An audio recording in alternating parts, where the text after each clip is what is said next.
Alors bad ne bɛ ɲininkali fɔlɔ la o ɲininkali tɛ dɔwɛrɛ ye an ka chef d'état-major général des armées Jean-Élisée Daho a bɔra kun a ye laseli kɛ tubabukan ni bamanankan na armée ye wulikajɔ min kɛ ANEFIS c'est-à-dire depuis le 4 juillet a y'a da don a bɛɛ lajɛlen na ka walawalali di an bɛna kuma o kan nka ka kɔnw ɲɛ an ye min fɔ ɲɛna an bɛ a daminɛ Algérie ko in na mun de kɛra kunu fɛ ka ɲininkali de kɛ quoi kunu ko an y'a ye k'a fɔ Algérie autorités u ko olu ka espace aérien k'u y'a dayɛlɛ Mali sanfɛ pankuru bɛɛ lajɛlen ko an bɛ se ka pan cogo min y'an diya fɛn min kɔni ye an ka sanfɛ kɛlɛkɛminɛnw espace in kun datugulen don dɛ a datugulen don ka sabu kɛ mun ye u y'an ka drone ni min bɔ k'a bin o de la espace datugura Mali y'a datugu u fɛnɛ kun y'u ta datugu ɔ kunu ko k'u y'u ta dayɛlɛ ɔ kɔfɛ Mali autorités fɛnɛ ko k'an ta dayɛlɛ la wa ko an ka ambassadeur k'a bɛ segin ka taa a ka baara la ba ɲɛfɔli kan ye dɛ Kebe ne bɛ Ala tanu ka barikada ka tila k'a fɔ nin ye donba de ye donba don fɛnba don waleya in kɛlen an ye ɲininkali caman sɛmɛ an yɛrɛ la ɲininkali minnu ni o tun ye an ka faamuyaliw ye mais n'a fɔra an teri jamana an balima jamana e ko an teri jamana de an teri jamana don e fila jamana jumɛn tɔgɔ fɔ n'o de ye Algérie ye an teri don an balima don hali mɔgɔ min ye ka dumuni bɔ ka bin o ye teriya oui Kebe hali n'a y'a sɔrɔ a fɔra ko mɔgɔ min bɛ jatigɛ wale tigila mɔgɔ lamara a ka jamana kɔnɔ ba don terima yɔrɔ min Kebe maa teri bɛ ko k'i la maa teri bɛ ko suguya bɛɛ k'i la i b'a kun Kebe maa teri yɛrɛ bɛ se ka fɛn dɔ k'i la hali balima tɛ se ka k'i la tu es parfaitement d'accord avec ça Kebe Algérie ni Mali cɛ o teriya n'o balimaya bi ko tɛ quoi depuis Moribo tile de don histoire ɲini k'u dɔn bɛn bɛ la mɔgɔw bɛ se k'a certifier n ka kuma in kɔnɔna na mais bi de sera mɔgɔw changera mɔgɔ de bɛ changer mais l'histoire reste i mana fɛn o fɛn kɛ Kebe a gravelé nin bɛ to dans les archives jɔn de falenna falen an b'a fɔ a bɔra Tebune de fan fɛ Abdul-Majid Tebune ka da mun kan a sɔnna ka Mali jugu bisimilayɔrɔ kɛ a ka jamana ye a sɔnna ka Mali jugu héberger a ka jamana kɔnɔ a sɔnna ka dɛmɛ ta ka ɲɛsin Mali jugu ma fo ka taa se anw ka drone écraseli ma mun ye an dabali ban mais o tɛ Algérie bɔ anw ka teriya la ani an balimaya la kabiri lawale maintenant n'a fɔra nin bɛɛ lajɛlen kɛra Ala y'a kɛ o Algérie kelen nana kɛ maa fɔlɔ ye k'a ka espace aérien dayɛlɛ o bɔlen kɔfɛ k'a yira k'a fɔ Mali ambassadeur mun tun bɛ u fɛ u bɛ se ka segin ka taa Kebe olu de fɔlɔla ka se an ma n'olu fana kelen seginna u kɔ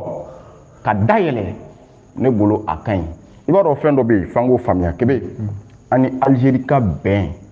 o de ka fisa ni Algérie ka kɛlɛ ye n b'a fɔ de olu ko k'u tɛ bɛn fɛ dun u m'a fɔ u tɛ bɛn fɛ olu yɛrɛ ye bɛn de taa sira ta ka ban olu de y'a ta fɔlɔ anw ma girin k'a ta rappel d'ambassadeur tout c'est-à-dire depuis an ka drone kala anw de ye décision ta piège tɛ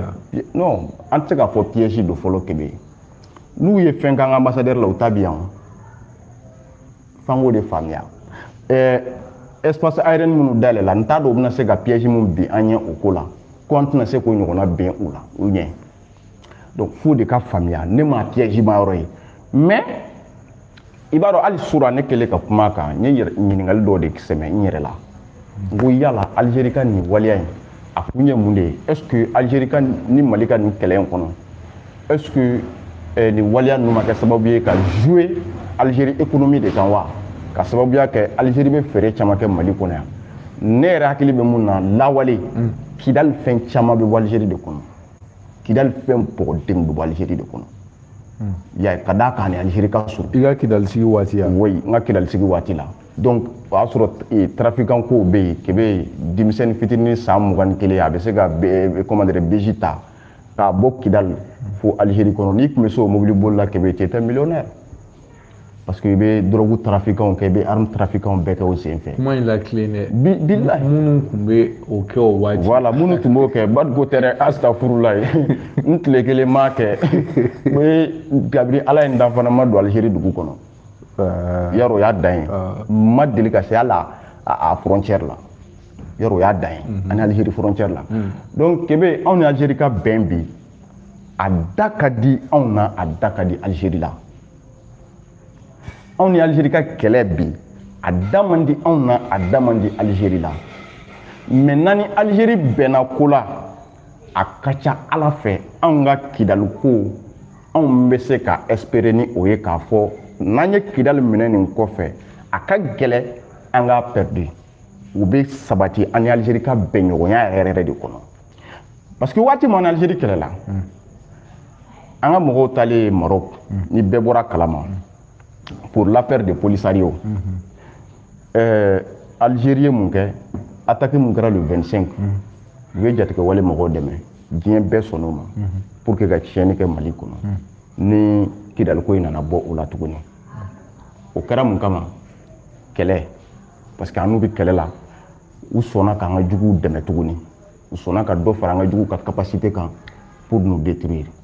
bon anw fana bɛna fɔ an bɛ répliquer o réplique kɔnɔ an bɛna juguman ta ka ɲɛsin Algérie ma o fana bɛ taa laban cogo di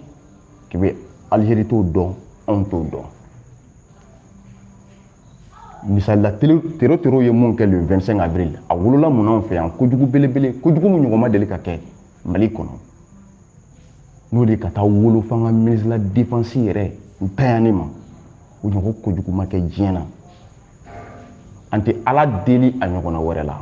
Kebe n'i y'a ye o kɛlen ka nin décision in ta ka segin o kɔ an ka jamana ɲɛmɔgɔw fana ka sɔrɔ ka comment dire communiquer kɛ ka yira k'a fɔ o fana seginn'u kɔ jamana ɲɛmɔgɔw b'a dɔn ne k'a fɔ an ni Algérie ka bɛn o de hɛrɛ ka bon an n'u ka kɛlɛ ye an bɛ kɛlɛ mun na bi Kebe o ka bon déjà kɛlɛ in ka bon fo ka taa fɔ a ka bon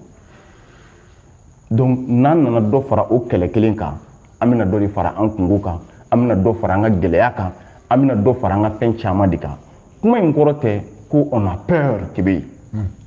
mais il faut être très stratégique kɛlɛ ye fɛɛrɛ de wa kɛlɛ ye waati ko de dans l'histoire des guerres n bɛ misali ta la guerre entre l'Irak et l'Iran au temps de Saddam Hussein a kɛra cogo di kɛlɛ kɛra stratégiquement o Iran kelen ni Irak kelen tilala ka bɛn après plusieurs bombardements au kɛra après plusieurs bombardements mais après bɛnɲɔgɔnya nana jamana ni ɲɔgɔn cɛ cessez-le-feu kɛra convention signée ainsi de suite ça n'a pas d'importance munna bɛnɲɔgɔnya nana est-ce que continuer avec la guerre Iran ka nafa b'a la Irak ka nafa b'a la c'est le même cas avec le Mali parce qu'en Algérie tun bɛ ka taa degré mun na a laban an tun ɲɛ bɛ mun na o de tun ye kɛlɛ ye Mali ni Algérie cɛ mais ni kɛlɛ ma kɛ sebaga tɛ dɔn sa non Kebe an bɛ kɛlɛ dɔ la an kana dɔ fara a kan o mana an ye kɛlɛkɛminɛ minnu san e m'olu ya e bɛ ka siran mun na non kabi ala ye ne da ne tɛ siran Kebe mais e ma kɛlɛkɛminɛ ninnu ya ne ti terrain kan ka kɛlɛ kɛ Kebe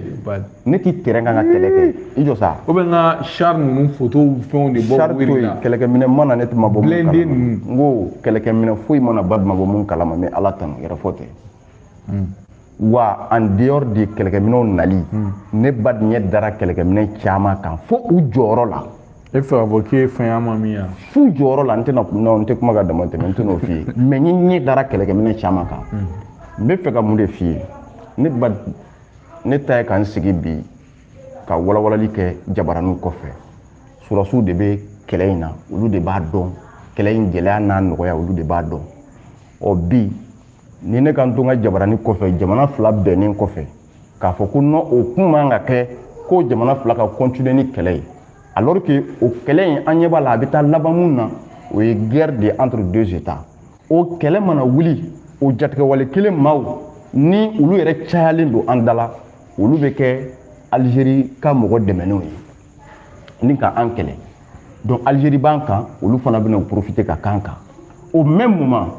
jamana minnu ni Algérie ka di olu fana bɛna don combat kɔnɔ contre le Mali Et maintenant, on est au Algérie, quel fana, un bébé allié quel nom, nous Russie. La Russie est un partenaire stratégique de l'Algérie. Et tout comme le Mali, tout comme le Burkina, hein, tout comme le Niger. Bon, au Wati Kele, le général Abdourahmane Tchani, où il voyagé donc Kata, comment dirais-je, Niger, et plutôt Algérie, Kata Foka Bena, Niger ni Algérie tchè. Oh, ni au Kara Wati,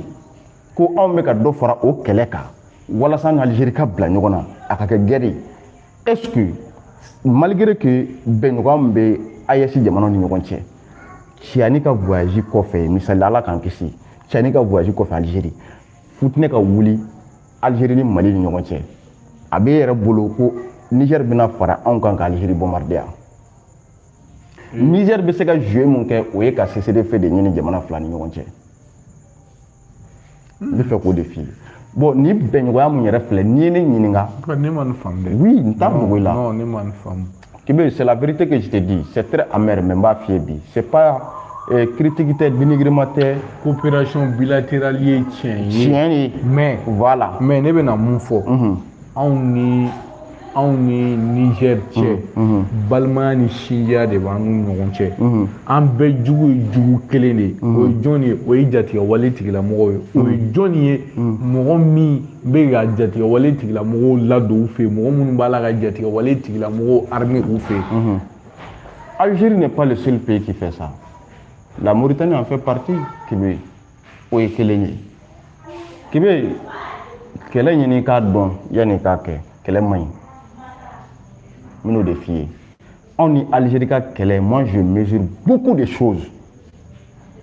Au-delà à kɛlɛ kana kɛ, o ka fisa ka kɛ. N bɛ wulibali de kan k'a f'i ye. Algérie ni Mali jumɛn ka bon? Algérie ka bon. Algérie jama ni Mali jama jumɛn ka ca?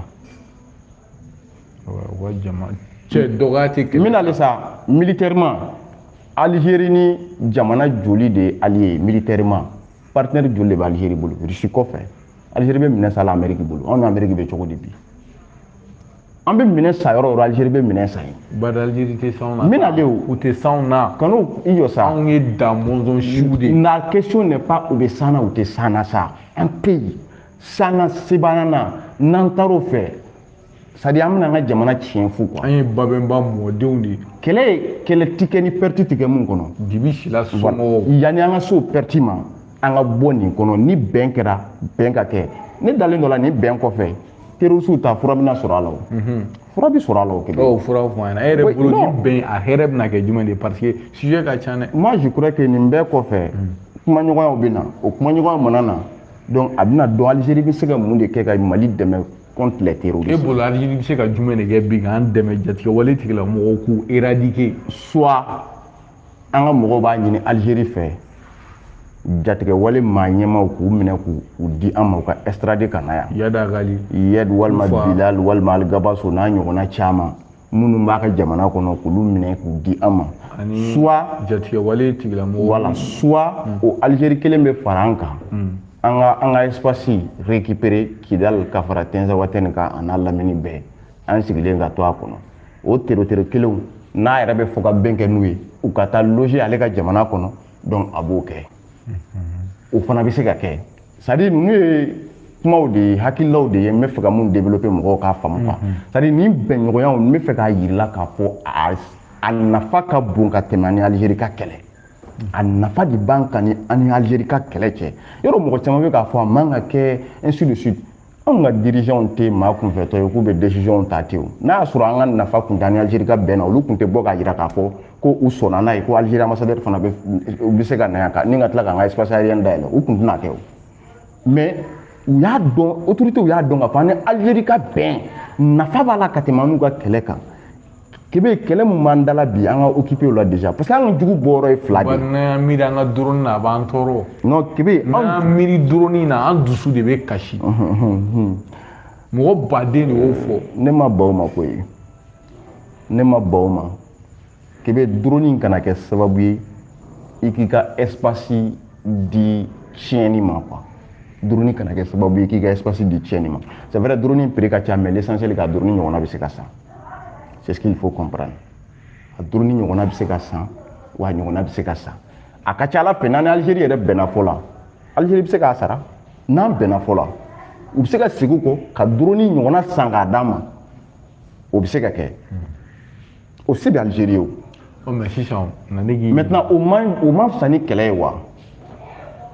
yala o ma fisa ni kɛlɛ ye wa ne ka kuma y'o de ye vas-y. d'accord ɲininkali ye min ye sisan c'est-à-dire an kumana mɔgɔw ka faamuyali ye mun ye a côté négatif kan quoi ani Algérie cɛ maintenant an bɛna lajɛ aspect ɲuman minnu bɛ a la Yad Kufa Bilal Akcherif ani u ye tɔn kura mun créé ta fo Tchad fa ka ba y'a porte-parole fo CFR ani CFR fɛnɛ yɔrɔ CFR ye terroriste ka tɔn terroriste tɔn de don ayiwa basi tɛ a ɲɛmɔgɔba dɔ fɛnɛ bɛ Algérie yen o mɔgɔ ninnu bɛɛ sisan nɔ est-ce que Algérie bɛ na ninnu bɛɛ kɛ avion kɔnɔ ka u sama Mali ma. ma da la ni Algérie ye Tebboune ye o mɔgɔ ye parce que c'est lui qui dirige aujourd'hui ni ko Algérie c'est-à-dire ko a ka chef d'État je ne crois pas k'a fɔ Tebboune bɛna sɔn k'o kɛ je ne crois pas fo n k'a ye oui anw ni Algérie cɛ an b'a dɔn mun bɛ yen n'est-ce pas mais Algérie ni o mɔgɔw ni ɲɔgɔn cɛ mun bɛ yen Algérie de b'o dɔn olu de b'o dɔn. jatigɛwale tigilamɔgɔw de tɛ yan. attention n bɛ nalen anw bolo an ka terror don Algérie bolo terroriste tɛ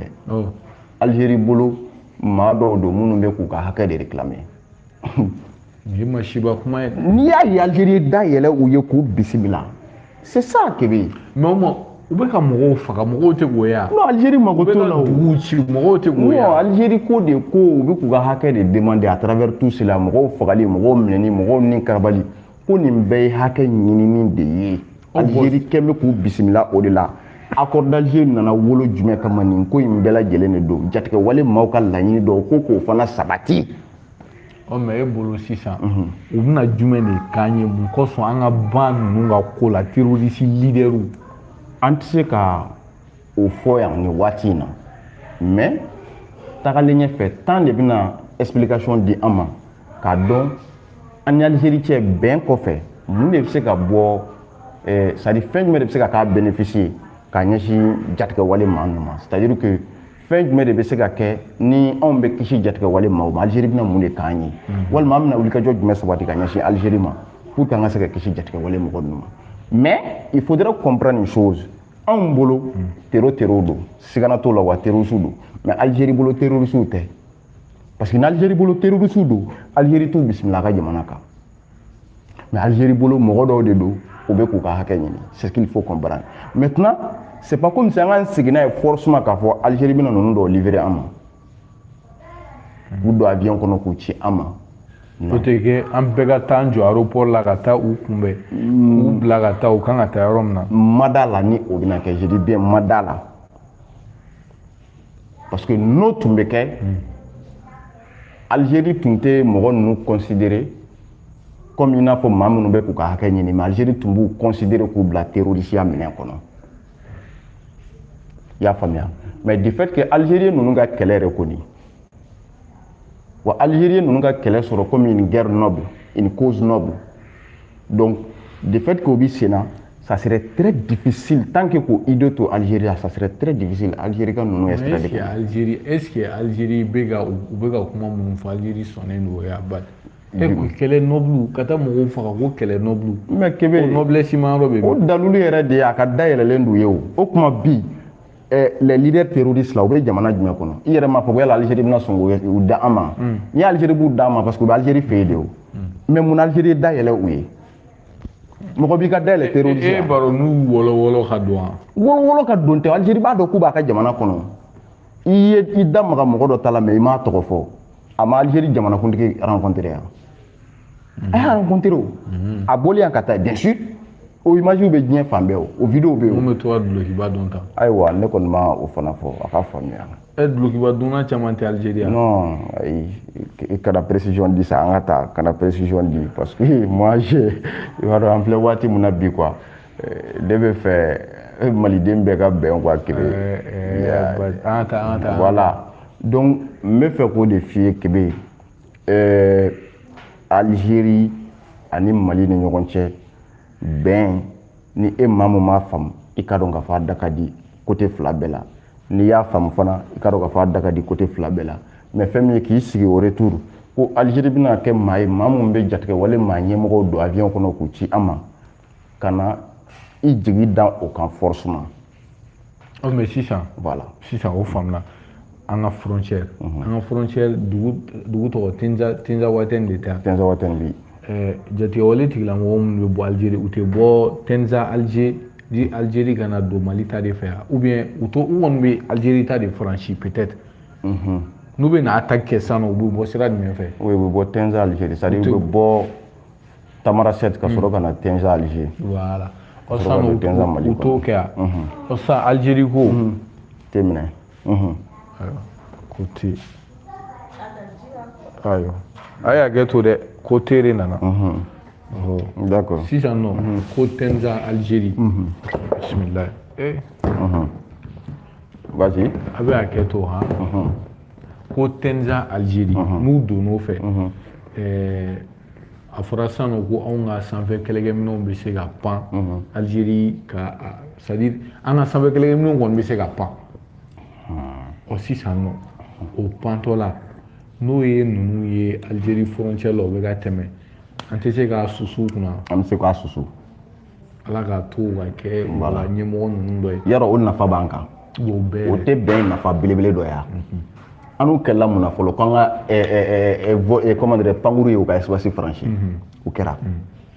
étant donné k'a ma kɛ dɛ ka sɔrɔ o tɛ tiɲɛ sababa tɛ dɛ sababa tɛ a kana da la mais u ye dayɛlɛ n'an jugu b'u ka territoire kan donc an bɛ se k'a gosi donc o ye ko in yɛrɛ nafa belebele dɔ ye bɛɛ ye nafa belebele dɔ ye an dun b'a dɔn an bɛ mɔgɔ minnu ɲini u b'olu de ka territoire kan donc ni u porokotola ka na Tinza Algérie an bɛ se k'u ta tiɲɛ o bɛ se ka kɛ ɔ mais sisan n'an fana y'u natɔ ye ni an ka sanfɛ kɛlɛkɛminɛ minnu bɛ jateminɛ ni kɔlɔsiliw kɛ n'an y'u ye Algérie sisan nɔ an tɛ se k'a fɔ Algérie faamaw ayiwa an ɲɛ bɛ mɔgɔ minnu na u natɔ don a ye fɛɛrɛ tigɛ o la o fana tɛ se ka kɛ ma i ka kuma in faamu kosɛbɛ a préciser jatigɛ wale tigilamɔgɔ minnu fana bɛ tɛmɛ Algérie fɛ walima u bɛ Algérie dugu kɔnɔ u bɛ ka nali mais anw ka jateminɛlikɛlaw bɛ sanfɛ o y'u natɔla ye yan'u ka se an ka yɔrɔ la an tɛ se ka Algérie faamaw wele ayiwa u bɛ ka na dɛ bon je ne sais pas ni Algérie bɛna sɔn ka réagir o la kebe i b'a dɔn ne bɛ fɛ i ka fɛn min faamu ne bɛ fɛ diɲɛ bɛɛ ka fɛn min faamu parce que ko in an bɛ fɛ k'a faamu non min'o de ye Algérie ni terroriste ninnu cɛ lien jumɛn de bɛ yen kebe anw t'o de dɔn an t'o dɔn cogo di an si t'o de dɔn lien bɛ se ka kɛ jatigɛ wale tigilamɔgɔ ni mɔgɔ cɛ o lien jumɛn lien bɛ yen maa fala maa min bɛ mɔgɔw ka dugu ci un lien très sacré entre les terroristes et l'Algérie un lien très sacré non mais bɛɛ b'o dɔn hakilima bɛɛ b'o dɔn Algérie président Abdulmajid Tebboune a y'a fɔ télé la bɛɛ y'a mɛn ko Mali y'olu balima jamana de ye a m'o fɔ a d'accord o Mali jugu kelenw olu bɛ yɔrɔ jumɛn bi u bɛ jamana jumɛn kɔnɔ Mali jugu de Mali jugu c'est-à-dire leaderw i y'a faamuya terroriste leaderw bɛ jamana jumɛn kɔnɔ bi kuma t'a la kebe kana réfléchir bɛ Algérie Algabas bɛ min Mali jugu tɛ yan a tɛ yen de yan Bilal b'a ka voyage kɛ entre Maroc et l'Algérie terror minnu nana kɛlɛ Tinza Waten plutôt comment dire Kidal tout récemment les 25 attaques u bɔra min FLA Mamourou bɛɛ bɛ Algérie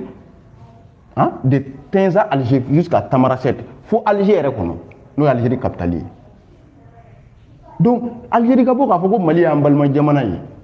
o tɛ ko c'est-à-dire o tɛ fɛn ye mun b'a to ko an b'a fɔ forcément ko Algérie bɛna kɛ sababu ye ka maa ninnu livrer an ma mais an k'a ɲini k'a dɔn lien sacré jumɛn de bɛ Algérie ni jatigɛ wale mɔgɔw ni ɲɔgɔn cɛ ni a y'a sɔrɔ o lien in bɛ u permettre ka jatigɛ wale maaw labila an ye walima n'u t'u labila an ye an ka se k'o fana dɔn donc c'est à travers ça an bɛna dɔn k'a fɔ Algérie don nataw la a bɛ jatigɛ wale maaw livrer an ma walima a t'u livrer an ma. d'accord i ye lien fɔ ou bien nin yɔrɔnin laban. non o banna sisan ne bɛ fɛ k'i ɲininka komi e ko ko lien min b'u ni ɲɔgɔn cɛ an t'o dɔn an tɛ lien in dɔn o ye tiɲɛ mais sisan nɔ Algérie kɛlen k'a fɔ k'ale y'a ka sanfɛ kabakolo dayɛlɛ anw ye an ka pɔnkuluw ye anw fɛnɛ y'an ka ambassadeur la segin ka taa k'a fɔ an fɛnɛ y'an ta dayɛlɛ o ye mais e bolo bi anw ka autorités ni e ba ɲininkara u ka réaction c'est à dire u ka attitude an kan ka taabolo jumɛn de ta ka kɛɲɛ ni Algérie ka nin kuma in ye u ye mun lase est ce que an kan ka an sɔnni dɛrɛ nin kumakan in kan wa est ce que an kan ka da la an dusukun na wa. Je crois que ɲɛmɔgɔw fana kunkolo y'u kan da la. Ce ne sont pas des gens minnu fana bɛ girin ka ko dɔ kɛ à travers des décisions. Algérie ye nin mun kɛ n'a y'a sɔrɔ an bɛ se ka danayaba da Algérie kan nin ko in na walima n'an tɛ se k'a d'a kan o ko in bɛ dɔn waati mun ni an ye jatigɛ wale maa dɔw ye Algérie ka territoire kan kɛrɛnkɛrɛnnenya la an tɛ taa yɔrɔ jan koyi frontière la n'o ye Tinza Alger n'an ye u gosi ni Algérie réagira maa b'a faamu k'a fɔ Algérie tun tɛ sɛbɛko la a tilennen tun tɛ a ka sariya in ta waati donc nka ni an y'u gosi ni Algérie ma réagi donc o kɔrɔ b'a jira k'a fɔ Algérie est maintenant avec nous o bɛna dɔn o de sen fɛ o baara in de sen fɛ o baara in de sen fɛ o y'a misali fɔlɔ ye quoi donc i n'a fɔ misali caman bi sɔrɔ donc ni anw ye ko dɔ kɔni kɛ jatigɛ wale mɔgɔw la Algérie espace kɔnɔ ni Algérie ma réagi yen de an bɛ se k'a fɔ an ni Algérie bɛ ɲɔgɔn fɛ nka ni Algérie réagira k'a fɔ ko a man kan walima a ti bɛn tɛbɛ o de la an b'a dɔn k'a fɔ Algérie ka nin sariya tali a kun t'a kɔnɔ a y'a ta kun wɛrɛ kama c'est à dire piège don an b'a bila piège min kɔnɔ directement voilà fo de k'a faamuya donc an t'a dɔn fana o ye c'est à dire hakilila de supposition hypothèse an t'a dɔn c'est vrai Algérie ye nin kɛ mais an t'a dɔn n'a y'a sɔrɔ Algérie kelen don ka faveur wɛrɛ labila jatigɛ wale maaw ye pour que u kana se ka sɔrɔ k'u gosi an fɛ on ne sait pas. E bɛ se ka espace dayɛlɛ anw ye cogo di k'u kana sɔrɔ ka gosi. Kɛmɛ o bɛ se ka kɛ o bɛ se ka kɛ bien sûr o bɛ se ka kɛ ne bɛ se ka n ka jamana dayɛlɛ i ye k'i bɛ se ka don ka nin jugu ɲini o waati kelen n bɛ jugu dogo yɔrɔ wɛrɛ ou bien n bɛ jugu bila ka taa sira wɛrɛ fɛ ou bien n'i bɛ ka na n b'a fɔ jugu ye n bɛ jugu informer n bɛ se k'o fana kɛ o se b'u ye donc n m'a fɔ ko forcément u bɛn'o de kɛ n m'a fɔ forcément u y'o kɛ mais nin imagination de ye o bɛ se k'o fana kɛ mais c'est vrai que an ka mɔgɔw hakili bɛ to nin yɔrɔ ninnu bɛɛ la kuma in bɛ faamuya voilà. But ok peut-être hakili la ɲininka n ye ɲininka laban kɔni kɛ Algérie ko la ni e yɛrɛ bɛ fɛ ka peut-être Algérie ko in k'a bɛɛ résumer dɔrɔn 2 mots an ka taa chef d'état-major général des armées général de division Élie Dawu ka kumakan na. Ne bɛ kuma min fɔ Algérie ko in laban na an ka commentaire kuntanw dabila a kan pour l'instant. Commentaire kuntan de ye jumɛn ye? K'a fɔ ko a man ka kɛ an n'u man ka bɛn ou bien an man ka sɔn a ma ainsi de suite. O tɛ an hakilina ya? Non Kɛbɛ ni a y'a sɔrɔ an n'u ka bɛn man ɲi n bɛ k'o de f'i ye autorités tun tɛ sɔn a ma donc u seginn'u kɔ autorités fana tun tɛ ci k'an bila k'a fɔ an fana seginna an kɔ n bɛ k'o de f'i ye mais ni autorités ye ka décision ta k'a fɔ réellement u seginn'u kɔ an fana ka segin an kɔ donc ce qui veut dire que c'est important et c'est nécessaire ça vaut le coup maintenant ni voilà e mun ma o faamu e mun mi hakili jagabɔ k'a fɔ an ni Algérie ka kɛlɛ tasuma jumɛn de bɛ se ka bɔ a la tiɲɛni jumɛn c'est à dire a da man di jɔn na ni e min hakili jagabɔ ka s'o ma donc e bɛ se k'i kanto ko a man ka kɛ walima k'i bɛ a contredit walima k'i bɛ taa a ko juguya la en tout cas fo bɛɛ ka faamu k'a fɔ a bɛnɲɔgɔnya kɔni da ka di an na kosɛbɛ c'est ce que moi je trouve à dire et je sais de quoi je parle ɲɛmɔgɔw fana b'a dɔn ne bɛ ka mun fɔ fana oui. D'accord. Bado famna kunungo an ka chef d'état-major général des armées o de ye Jean-Élie Dawu ale ye laseli kɛ a bɔra a kumana ka kɛɲɛ ni kunnafonidilaw ka ɲininkali ye o y'a ɲininka fɛn min ye jatigɛwale tigilamɔgɔw ye ko min ta ka sin an ma ni o de ka taa cun an kan walima k'a fɔ k'u bɛ taa dafirili kɛ ka ɲɛsin an ma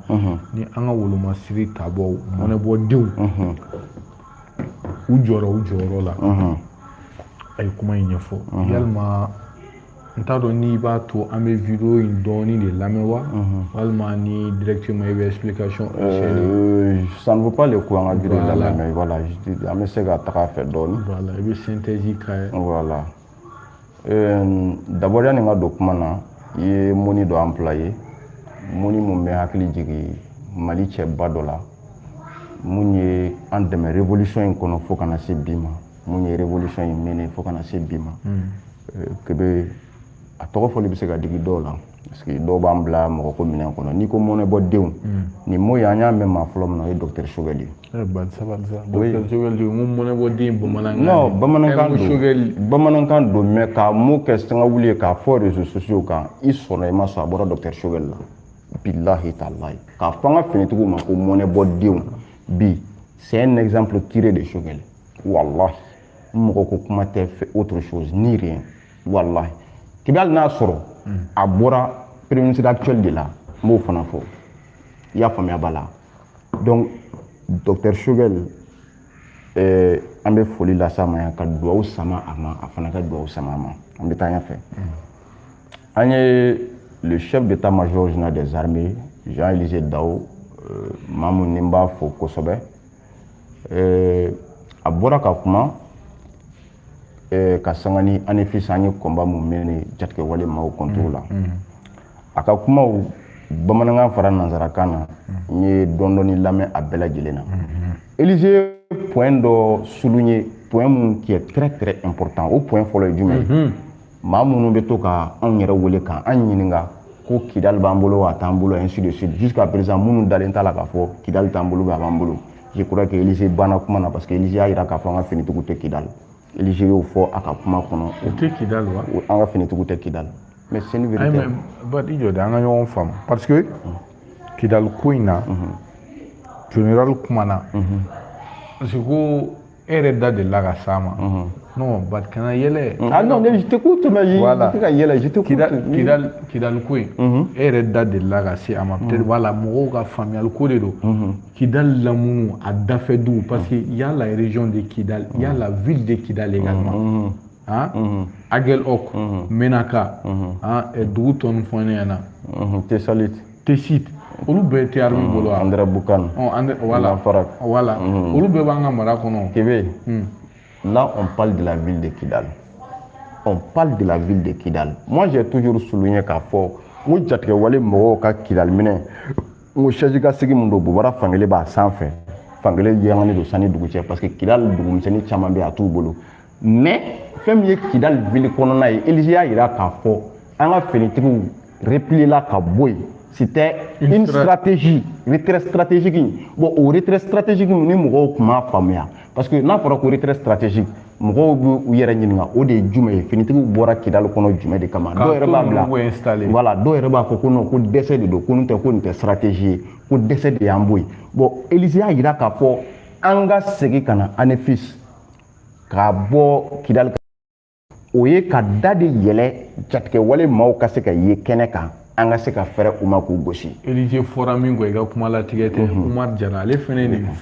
fɔ 25 avril la a ko nous avons fait un repli stratégique sur ANEFIS a y'a fɔ i ka kuma la donc nin fɛnɛ seginna a kan a ka nin kuma nin ne bɛ kala turu a la kosɛbɛ ka da mun kan en réalité je suis parfaitement d'accord avec lui o fɔlɔ ye mun ye n'an ni jatigɛwale maaw karila ɲɔgɔn na Kidal n'u tununa na o b'a sɔrɔ u taara jamana in kɔnɔ fɛ Algérie kɔnɔ an dun tɛ se ka t'u nɔfɛ an dun tɛ se k'u gɛn parce que déjà n'i bɛ yen nɔ sira ka surun ka ban ka don Algérie an bɛ gɛn k'a fɔ an bɛ k'u la ka don yen nka n'an bɛ ANEFIS u bɛna fɔ k'u bɛna fɔ ANEFIS donc yen an b'u ye kɛnɛ kan donc u man'u dogo fan o fan fɛ yen u bɛ se ka wɔgɔbɛ ka fɛrɛ u ma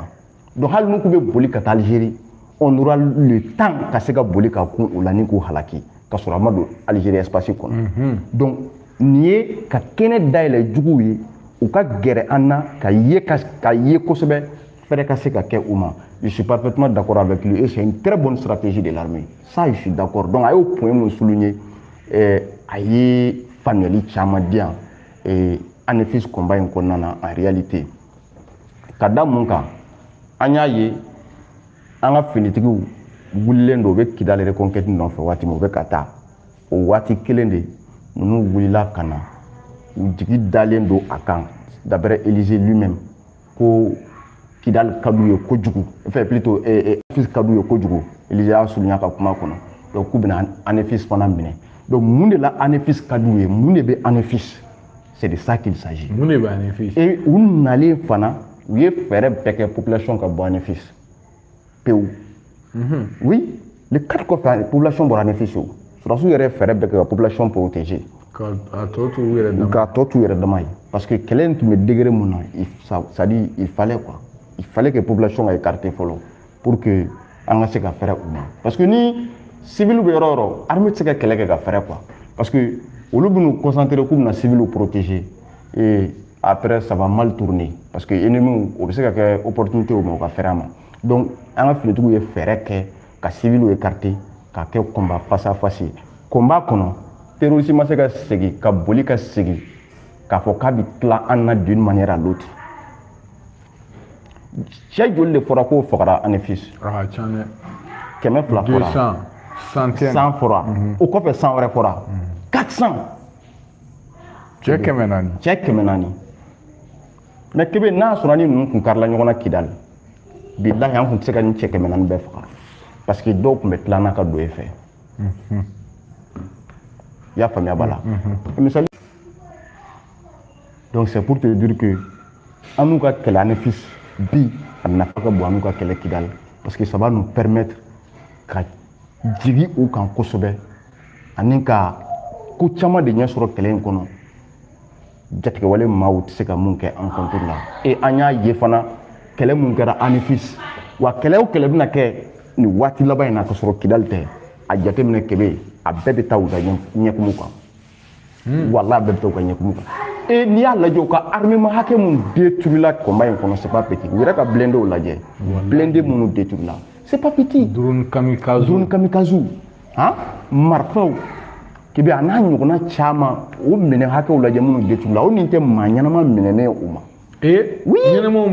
minɛna o Kebe mais olu ma se ka yadi yɔrɔ fɔ cogo di non o to ye sa olu tɛ foyi dɔn yadi ko yɛrɛ la n bɛ k'o de f'i ye o u ka ɲɛmɔgɔ i bɛ terroriste 100 jɔ bi u tɛ se ka foyi f'i ye yadi ko la u tɛ se ka foyi f'i ye kufa ko la a bɛɛ ni Ala n'a kira cɛ u ka ɲɛmɔgɔ de tɛ a Kebe bi ne ba o ye ne ka c'est-à-dire selon mes recherches et ma compréhension bi Bilal ka sherifu fanga ka bon ni yadi o minɛni nafa b'an kan bi ka tɛmɛ yadi kan cogo di mun yɛ de cerveau di ayi yadi le cerveau e bolo bi ça c'est selon toi Kebe i bɛ diɲɛ fɛn o fɛn jatigɛwale mɔgɔ bolo bi a bɛɛ bɛ tɛmɛ Bilal de fɛ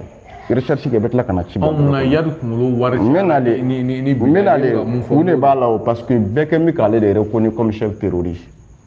fanga min tun bɛ yadi la fɔlɔ ni bi tɛ kelen ye n bɛ fɛ k'o de f'i ye a misali yɛrɛ FLA créé a ɲɛmɔgɔ taara ka di jɔn ma Bilal yadi o i y'ale yadi y'a kɛnɛ kan chef peut-être chef voilà o ka bɔ a la lieutenant bila ka mais a ɲɛmɔgɔya dira Bilal de ma pourquoi pas yadi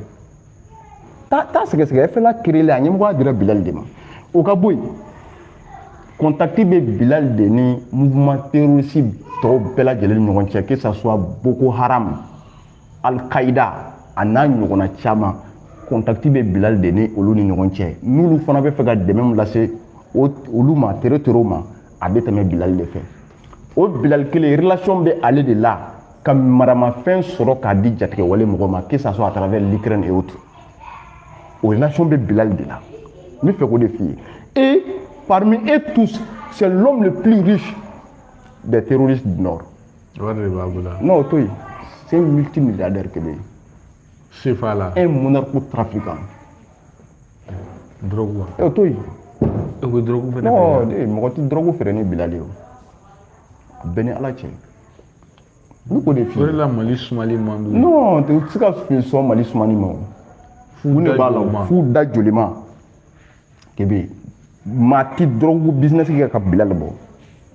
Wa tero bɛɛ b'a dɔn parmi eux tous nafolo ti cɛ kun ka bɔ. Il a une maison au Maroc, il a une maison en Algérie, il a une maison comment dire en Libye. Ni jamana in bɛɛ kɔnɔ ɲaamɛ mun b'a bolo dati fɔ ba ni saga ni misi b'a bolo t'a bɔ o nin tɛ nafolo yɛrɛ espèce mun b'a bolo dati fɔ n bɛ ka wulibali de f'i ye manamanakan tɛ dɛ ale de ka so fɛnɛ ma bɔ Mardi Kida la non ale ta tɛ Algabas voilà voilà Algabas ta il a été député oui durant un certain temps Mali député kɔrɔ oui député de Kida Mali ni donc ale fana o waati ani jamana tun bɛ nafolo mun labila u jatigɛ wale maaw ye o fana kɛra sababu ye ka wari dɔɔni di olu ma k'olu fana kɛ a damana waritigi dɔw ye mais Bilal kɔni kɛra nafolotigi ka sɔrɔ o tɛ wa kabiri o tɛ à travers son commerce de drogue. Donc sisan ni ne ye ka kuma faamu a bɛ i n'a fɔ réseau min bɛ Bilal bolo ko in na bi ani jɔyɔrɔ min bɛ Bilal la ko in na bi o tɛ Iyad la quoi. E ka ɲɛfɔli la sisan nɔ réseau min bɛ Bilal bolo nin ko in na réseau min b'a bolo nin ko in na ale kili turulen don nin ko in na cogoya min na ka tɛmɛ tɔw bɛɛ kan hali a ka patron Iyad ale ka patron tɛ Iyad bi o bi Iyad de ka patron o Iyad binna de n k'o de f'i ye sa kabi Iyad tɛ foyi ye ne ba bolo bilen hali jatigɛ wale m'aw bolo Iyad tɛ foyi ye tuguni k'i b'a lajɛ u b'u ka fɛn bɛɛ kɛ bi hali Iyad tɔgɔ tɛ bɔ o la wa anw bɛ se ka fɛn o fɛn fɔ Iyad ma an b'a fɔ i t'u ye ka bɔ ka répliquer k'u bɛ Iyad défend on est dɔ fɔ Bilal ma mais ni dɔ fɔ Bilal ma o bɛ bɔ ka répliquer ni dɔ fɔ Algabas ma o bɛ bɔ ka répliquer tɛ dɔ fɔ Bilal ma an ka yan mais ne ye dɔ fɔ ka ban c'est mon narco trafiquant o y'a dan yan u bɛna tila ka bɔ ka kuma o sais u bɛ nin jaabi u bɛ nin jaabi o o bɛ mun fɔ ayiwa u bɛna a démenti ce qui est sûr u bɛ bɔ k'o de démenti mais n sigin bɛ k'u kɔnɔ n'u y'a démenti n bɛna ni fɛn fɔlɔ mun ye an bɛ taa Gao quartier cocaïne na cocaïne o tɛ drogue tɔgɔ ye quartier cocaïne na an bɛ o dogolen don diɲɛma na k'i bɛ e b'o dɔn ka tɛmɛ ne kan ayi i kana k'a minbaga ye nka i bɛ documentaire lajɛ i bɛ kumaw mɛn cocaïne i y'a faamuya quartier cocaïne Gao an bɛ Bilal ka relation ta k'a citer yen oui k'i bɛ kuma man ɲi donc u ka bɔ ka démentir c'est-à-dire en tout cas je serais très content parce que a bɛna me permettre voilà ka bɔ ni fɛn caman ye tuguni quoi c'est une vérité absolue donc Bilal c'est-à-dire Iyad tɛ ne ba bolo bi foyi ye quoi i n'a fɔ jatigɛ wale m'aw bolo tout terrain ye Bilal nɛni yɛrɛ nafa b'an kan bi ka tɛmɛ Iyad kan Iyad tɛ papaye billahi taala n bɛ ka wulibali de f'i ye kebe Bilal ba cɛ bɛ ka a fɛn dɛ o kɔrɔ k'a bɛ sanfɛ dɛ n bɛ k'o de f'i ye bi o ni Boko-Haram mɔgɔw bɛ dɛmɛ lase jatigɛ wale mɔgɔw ma yan Bilal de y'o intermédiaire ye Boko-Haram mɔgɔw ka ɲɛmɔgɔ ka contact bɛ ale de bolo ne ka sources de y'o kibaruya bɛɛ di yan Al-Qaïda n'u bɛ fɛn lase a ma u ka ɲɛmɔgɔ ka contact bɛ ale Bilal de bolo la relation des terroristes à travers l'Ukraine a bɛ tɛmɛ Bilal de fɛ u bɛ maramafɛn sɔrɔ ka bɔ nanzara fɛn o fɛn yɔrɔ même que ça soit la France ça passe à travers Bilal pas Iyad bon en réalité ne bɛ n ka décision dɔ kan jusqu'à preuve de contraire je ne dirais pas forcément k'a fɔ o don ne ba de ka faamuyali kɔnɔ depuis waati jan ne b'a fɔ n ko Kufa ka baloli ne ma d'a la k'a fɔ a bɛ balo la mais don mun na de ni n y'a ye écran na jabaraninw na réellement k'a fɔ nin ye Kufa ye a bɔra ka kuma o don de n bɛ se ka sigi n kɔ k'a fɔ a bɛ balo la. san dɔ la vocal dɔ ma circuler o ma fɔ ko y'ale a ka kɛ ni karamɔgɔ Tall ka. o tɛ Kufa ye sa o tɛ Kufa ye olu tɛ Kufa kumakan dɔn taa Kufa ka 2011 wajuliw ta i k'o kumakan comparer o kuma ninnu a kumakan cɛ ka jan. mais e b'a dɔn n'a kɔrɔla Badji mɔgɔ bɛ kɔrɔ i kumakan bɛ voilà o ka k'o ye san caman b'u ni ɲɔgɔn cɛ kumakan bɛ se ka fɛngɛ ne yɛrɛ y'a vocal ta k'a ci dɔw ma o k'a don intelligence artificielle kɔnɔ k'a dɔn ni a y'a sɔrɔ nin ye Kufa kumakan ye olu bɛɛ y'a prouvé ko nin tɛ Kufa kumakan ye mais a bɛɛ tiɲɛ bɛ dɔn c'est-à-dire a ko tiɲɛ tun bɛ dɔn n'a tun kɛra vidéo de la ko an y'a ye ɲɛ na mais don min na ni ne y'a ye jabaraninw de kɔfɛ k'a bɔra ka kuma donc o la n b'a fɔ n ko réellement a bɛ balo sinon ni mɔgɔ caman yɛrɛ ye ɲɔgɔn sɔsɔ a kuma na vidéo yɛrɛ tɛ face à face n kɔrɔ dɔ yɛrɛ bɛ yen n tɛna a tɔgɔ fɔ ale y'i kanto ne ma ko non k'a bɛ yen ne ko bon n ka réalité ne ma sɔn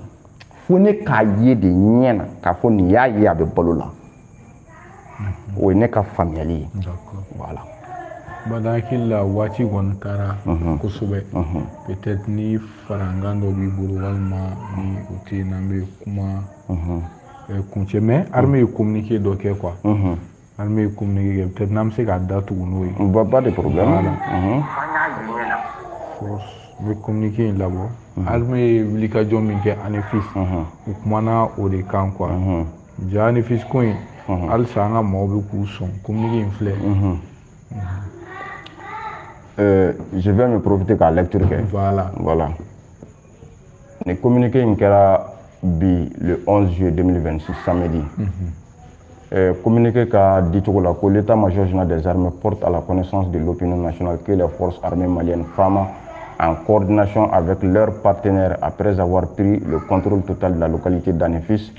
continuent de consolider leur position à travers des opérations de ratissage, notamment contre les groupes armés terroristes affiliés au JINIM et au FLA. Le bilan des opérations menées du 10 au 11 juillet 2026 dans le secteur d'Anefis est le suivant. Une frappe aérienne effectuée, un véhicule de combat détruit, 5 combattants terroristes neutralisés. L'état-major général des armées réaffirme la détermination ferme et constante des FAMA à poursuivre avec discipline, rigueur et engagement les opérations contre les groupes armés terroristes sur toute l'étendue du territoire national. Et nous vaincrons. J'espère que vous avez lecture. D'accord. Donc, ni ye faamuyali kɛ an ye an kelen kɔfɛ ka ANEFIS kɔnɔna a n'a sadi kɛrɛfɛlaw bɛɛ lajɛlen contrôle minɛ. Ratissage bɛ senna o kɔrɔ de ɲinini tɔ bi senna jatigɛwale tɔ maa minnu dogolen don yɔrɔ wɛrɛw la. Maa kelen kelenninw. Minnu taara sokolonninw ni yiriw jukɔrɔ. Merci minnu yɛrɛ déguisé k'u bɔ terroriste la dan ka se ka kari olu la. O ratissage kɔnɔ a yirala k'a fɔ frappe kelen kɛra.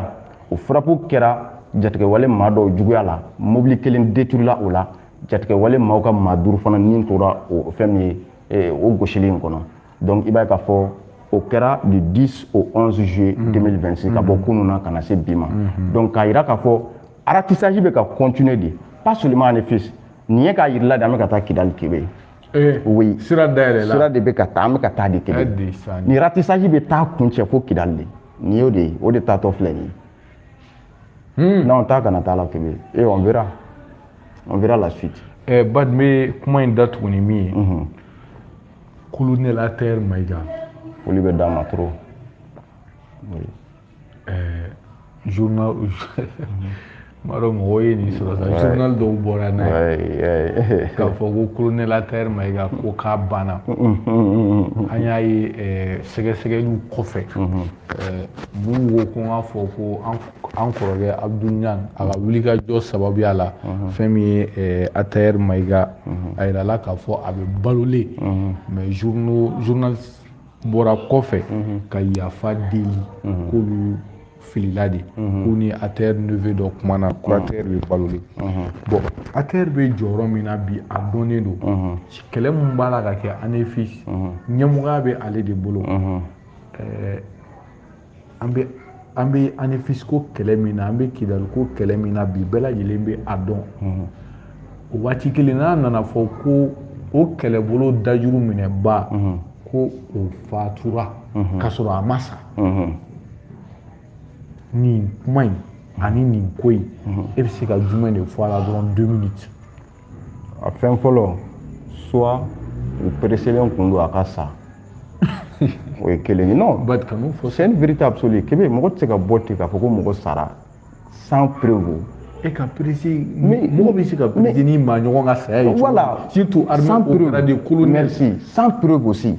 o ye facteur fɔlɔ ye. Filanan soit opération dɔ tun mɛnnen don Ataïr fagali kama olu tun b'o kalama. Donc non, c'est i b'a dɔn Kebe kuma dɔ bɛ yen an kana négliger. Bon ne bɛ ɲininkali kɛ i jɔ sa ne bɛ ɲininkali kɛ jumɛn de y'olu pousser k'a fɔ ko Ataïr sara dalilu jumɛn y'u pousser k'a fɔ k'a sara. O ka source o source ye dalilu jumɛn d'u ma Kebe ni Ataïr kun sara a tɛmɛ olu da fɔlɔ. DIRPA bɛ yen ORTM bɛ yen Sigma bɛ yen a tun bɛ olu da fɔlɔ mais olu ka bɔ k'a fɔ k'a sara mun de b'o ko kɔfɛ mais de fait que a donna k'a fɔ a ma sa u ka crédibilité nana maintenant jouer bɛɛ tigɛr'u la donc ils étaient obligés ka bɔ k'a fɔ k'u b'a corriger pour que k'u ka image ko k'a jɛ mɔgɔw ka se ka yafa u ma mais o tɛ se ka kɛ tuguni parce que c'est trop tard o tɛ se ka bɔ k'a fɔ ko mɔgɔ sara tɛ ka sɔrɔ nkalon don sans preuve que bɛ donc soit u tun bɛ dɔ kalama k'a fɔ ko janfa dɔ k'u labɛnnen don ATR kama donc o mɔgɔw ye a f'u ye k'a fɔ ko ATR fagara ka ban donc olu bɛ bɔ ka communication kɛ. c'est à dire yɔrɔnin dɔ bɛ yen na m'o fɔ kunnafonidilaw bɛ fɛn dɔ wele ko scoop i b'a dɔn scoop tɛ dɔ wɛrɛ ye an lamɛnbagaw ye quoi c'est à dire i bɛ taa sɔrɔ kunnafoniya dɔ bɛ yen nin journal in dɔrɔn de b'a kalama nin radio so in dɔrɔn de b'a kalama nin télé so in dɔrɔn de b'a kalama donc e b'a fɔ k'e bɛ fɔlɔ k'a bila donc ne y'a bila dɔrɔn ayiwa ne fɔlɔ de y'a bila a fɔ de ma ko scoop i b'a ye kunnafonidilaw n'u y'o sɔrɔ dɔrɔn u ka sɛgɛsɛgɛli ni fɛnw kɔfɛ u b'o fili quoi. effectivement bon o scoop min filɛ o de bɛ kunnafonidila caman bila faillite la bloc foyi t'a la. Parce que trop pressé que la musique on danse mal, ça a été tel ni e kibaruya mɛn sans confirmation totale, sans preuve. E ko non f'e ka kɛ mɔgɔ fɔlɔ ye k'a bila, n'i girinna k'a bila, n'a taara sɔrɔ nkalon ye, i mago sara parce que e kɔni tu n'es plus crédible, tu ne seras plus crédible. Mɔgɔ bɛ tigɛ la hali ni fɛn wɛrɛ fɔ ni tiɲɛ don mɔgɔ tɛ da la. Kunnafonidila don ne y'i ka crédibilité perdu, o y'a bannen de. Mɔgɔ tɛ da i la bilen, o t'i lamɛn, o tɛ ka foyi. Maintenant hali n'a y'a sɔrɔ i bɛ kɛ mɔgɔ laban ye ka bila au moins a k'a sɔrɔ tiɲɛ don i y'a vérifié i ye détail sɔrɔ a la voilà wa hali n'i y'a bila laban na mɔgɔw b'u intéressé a la donc o de ye fɛn bɛɛ lajɛlen ye a dɔ la yɛrɛ hali ni e bɛ to ka kibaruya bila laban na mɔgɔw bɛ t'u concentré e de ta kan fɔlɔ ni e m'a fɔ o tɛ da la hali ni mɔgɔ tɔw y'a fɔ donc f'o de ka faamuya donc a kɛ maa fɔlɔ ye ka kibaruya bila a ti foyi lase mɔgɔ ma ni tiɲɛni tɛ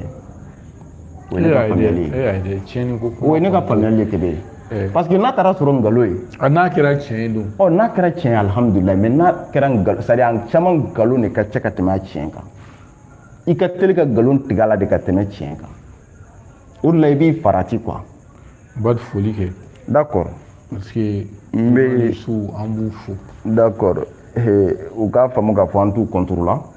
journal mun fana y'a fɔ je ne suis pas contre eux mais faamuyaliw de don c'est à dire que n ka hakilila jagabɔ n ka analyse ye o faamuyaliw de di yan quoi donc n'a y'a sɔrɔ o fana tɛ ayiwa alhamdulilayi mais ce qui est sûr faisons très attention avec des informations surtout là on parle de la mort d'un haut gradé du Mali. C'est quelque chose de sensible et surtout en plein combat. Et fait mon doigt, c'est que troupe est démoralisé. Bien sûr. Donc c'est très grave. On est bien focalisé. Dans tes folies, mon est au Qatar, ta kan lajɛ. Mon est dans la main en coffre. On est folie du déma. Donc a bɛ se ka kɛ propos bɛ bɔ an da kɔnɔ minnu bɛnnen tɛ. Ka jamana ko ta fan fɛ. An bɛ hakɛto deli